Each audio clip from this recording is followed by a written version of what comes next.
Hey everyone, it's Sam here, and today kickstarts my Easter Spring series for 2026.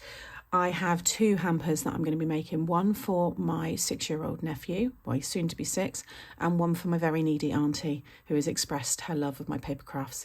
And after seeing my nan with all of the wonderful hampers that I sent her, she said, I want one. So I'm going to make her one as well. So this is going to be for Charlie, and it's just a cute little double-sided little basket there. And I have already started to collect, so I know lots of you enjoy my series when I do these themed ones. So I went to Home Bargains, picked these up. They were all £1 each. I think these were 60p. So I'm probably going to put a little mix of those, or maybe just all of those in there, and just keep collecting these bits. But I've got some really nice ideas. Like I said, there'll be Easter spring themes, so if you don't want to do like Easter projects but you just want to send some nice some spring packaging, then hopefully this will give you some inspiration.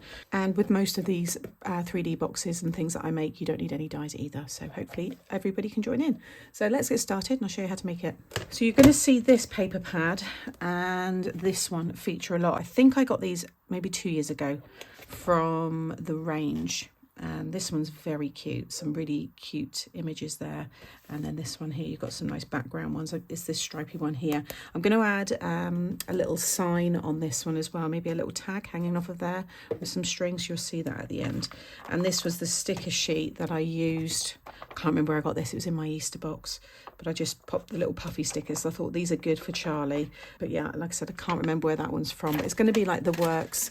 Go to the Works, the range, B&M, Home Bargains. They've got all their Easter stuff in, and they've got the Easter crafts, and that's where you're going to get all that stuff. So get in there now while they're just putting it all out, and then you've got it ready. So it's a nice easy one. It's deconstructed, and I've also done it so that you can cut 2 pieces from a sheet of A4. So there's only a 1/4 inch tab, which is still plenty, but I just wanted to, you know, get as much out of the cardstock really. So this is a piece, you want 2 pieces that are 8 1/4 by 5 1/2. And along the 8 1/4 side, you're going to score at 6 and 8. So that's your 1/4 inch tab. Rotate it so that's now at the bottom, and then score it 2 along the short side. And you want to do that on both pieces.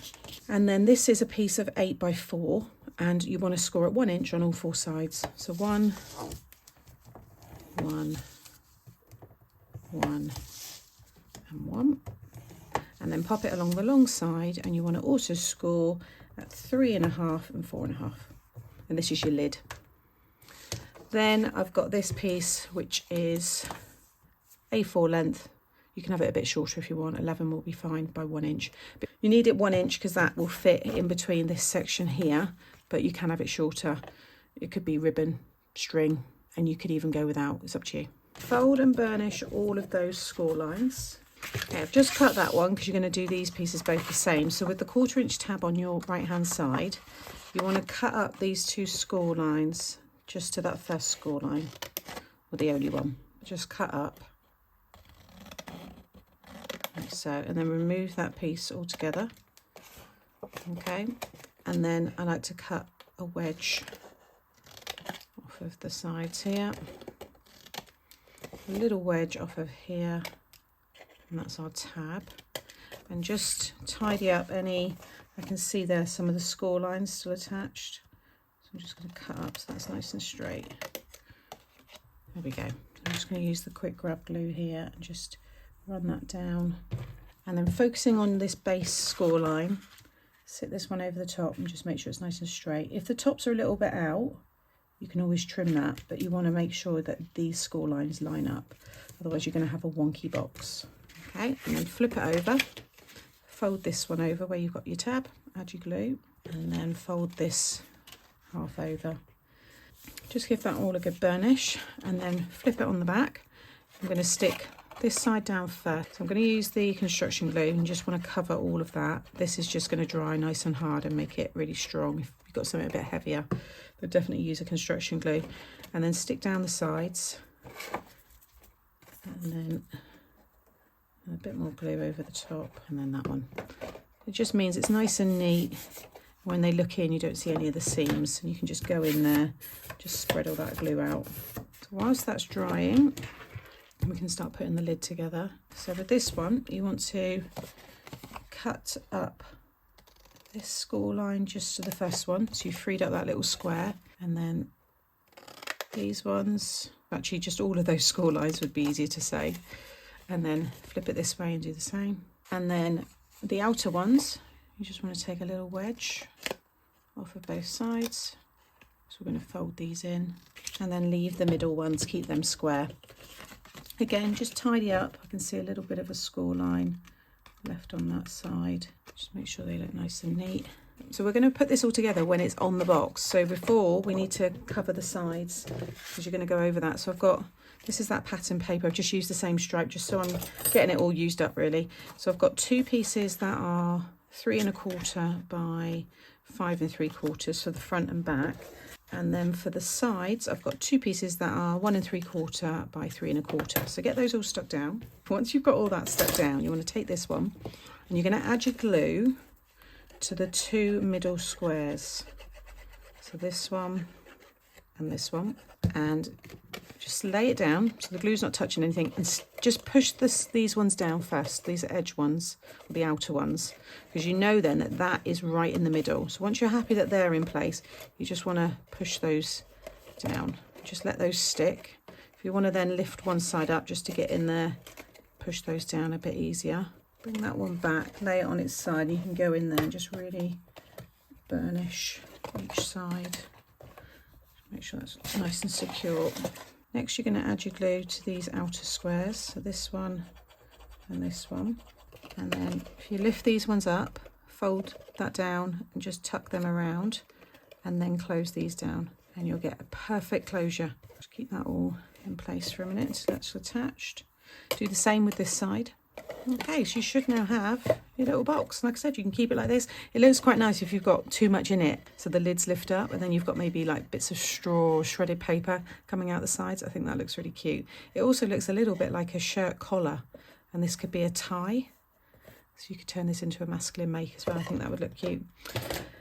And then this one, you just want to add a little curve into it, and you're going to add your glue onto this square and this square, and just attach it to both sides so it looks like this.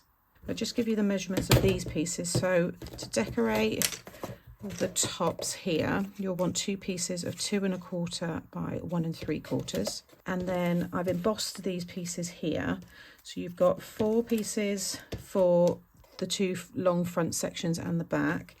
Those are 3/4 inch by 2 1/4, and then you've got 2 for the sides here and the middle, they're all the same. So you want 3 pieces that are 3/4 inch by 1 1/4. So I'm going to get that all stuck down, put the handle on, decorate it, and then I'll show you at the end. Okay, so those are the finished boxes, and then I'm not going to add, I'm going to put these ones in that one. I'm going to leave this one because there's going to be more adult chocolates and nice like hamper foods and stuff going in this one. But for Charlie, he loves the cheap and cheerful chocolates and loads of them, plus like Easter eggs and all that lot. So if you're not following me, then please do so, because you can then follow the series.